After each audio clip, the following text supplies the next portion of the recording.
On ESPN Cricinfo T20 timeout, while all the attention may be on India versus Pakistan in Melbourne, there's another Super 12 game at Hobart just before that. Sri Lanka and Ireland have had to work hard to make it to this round. It was a crazy first round of qualifying for the Super 12s. And let's look ahead to that game with Anil Kumble and Stephen Fleming. First up, Sri Lanka. They're heavily dependent on spin coming to Australia. Hasaranga and Thikshan have played key roles for them. They bowl at key stages as well, and they're one of the few teams that will always play two spinners, Flem. So is that Sri Lanka's possible paths to success even in Australia? They won the Asia Cup at the back of their inexperienced seamers, but their potent spinners. Can that be effective in this World Cup?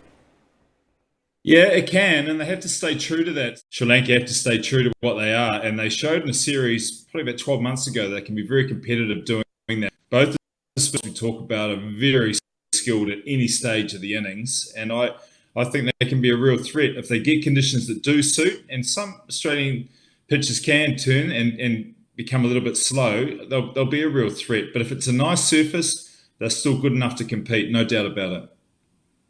Someone like Mahesh Theekshana, we've seen bowl more in the power play. Suddenly he's bowling the 19th over.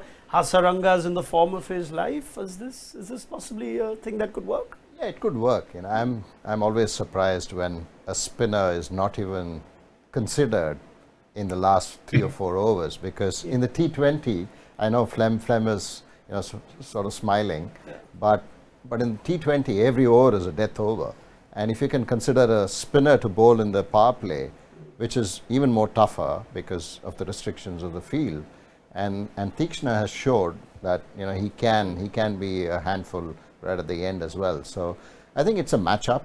That's how you would like to look at it. But sometimes a spinner matchup works even in the death. If only Theekshana's IPL coach was listening to this conversation.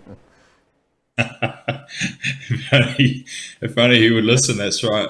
Yeah, look, he's a quality bowler. And what we really like is he's up for the challenge. He's got a great attitude towards whatever role he's given, but he seems to really respond to that first 6 overs. He really wants that responsibility, and for a spinner, Anil, you were like that as well. It's as a captain to give your spin bowler that opportunity, and they really want it, is a big thing.